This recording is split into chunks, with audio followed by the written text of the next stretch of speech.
Bonjour à tous les auditeurs et toutes les auditrices de vipradioonline.fr. Vous écoutez notre Zap Télé RVPB, reportage VIP Pressa-Dom Brandt. En cette 15e semaine de l'année 2022, voici donc quelques infos télévision. Après Mike Horn et Antoine de Maximi, c'est au tour de Vincent Lagaffe de rejoindre RMC Découverte à la rentrée prochaine.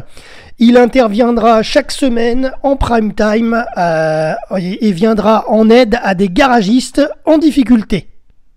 Allez, direction Fort Boyard. C'est désormais seul que Félindra, vous vous souvenez sûrement, Félindra, c'est elle qui dit tête de tigre. Eh bien, en effet, Alexia Laroche-Joubert, la productrice de Fort Boyard, a annoncé que les tigres ne seraient plus utilisés à l'antenne dès la prochaine saison, donc c'était cet été. Donc du coup, il n'y aura plus de tigres dans les arènes de Fort Boyard.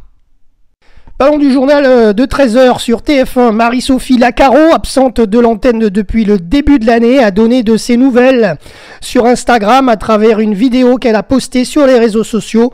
Marie-Sophie Lacaro, donc la présentatrice du journal de 13h, est apparue, vous le voyez en photo, avec de grandes lunettes de soleil pour évoquer son infection rare et sévère à l'œil dont elle souffre, et elle a remercié tous ceux qui la soutiennent.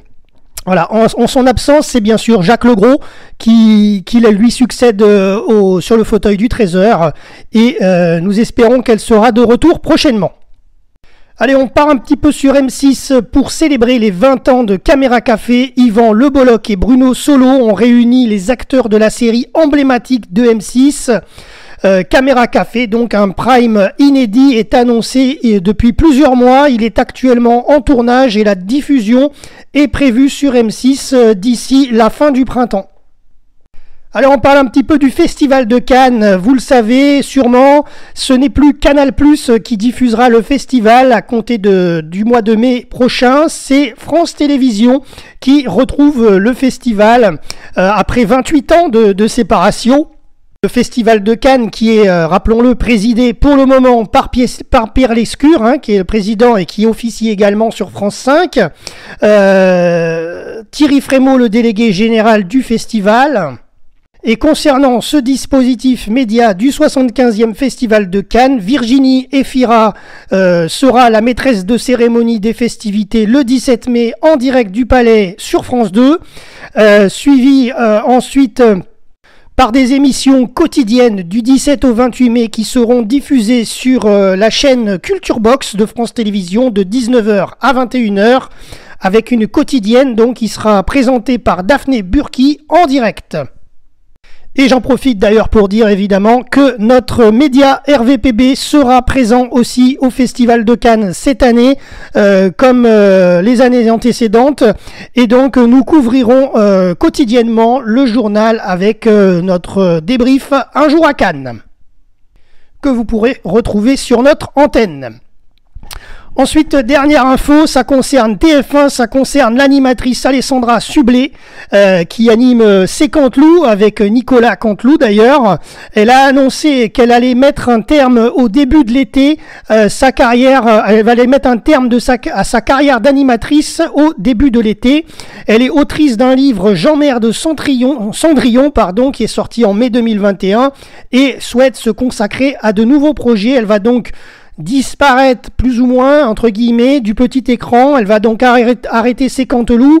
Elle va arrêter aussi, bien sûr, elle ne sera plus, puisque ça sera fini, mais Mask Singer, elle est jury, mais bon, là la saison est bouclée depuis longtemps, donc vous le voyez encore, vous la voyez sur TF1, mais l'année prochaine a priori elle ne fera pas Mask Singer s'il y a une prochaine saison, et pour l'instant le nom de son remplaçant sur ses Canteloup n'est pas connu, ou sa remplaçante.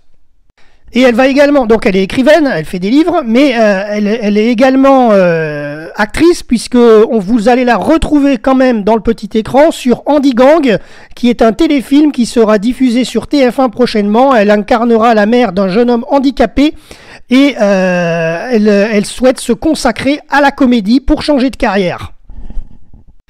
Et on termine avec la chanson, vous connaissez The Voice, c'est bien la jurée Amel Bent, qui d'ailleurs officie actuellement sur TF1 dans les épisodes enregistrés, vient d'accoucher de son 3e enfant le 7 avril 2022. Voilà, elle a donné naissance à un petit garçon. Voilà, c'est tout pour les infos télé RVPB. Merci à tous de nous avoir suivis. C'était Jérôme pour vipradioonline.fr. À bientôt sur nos antennes.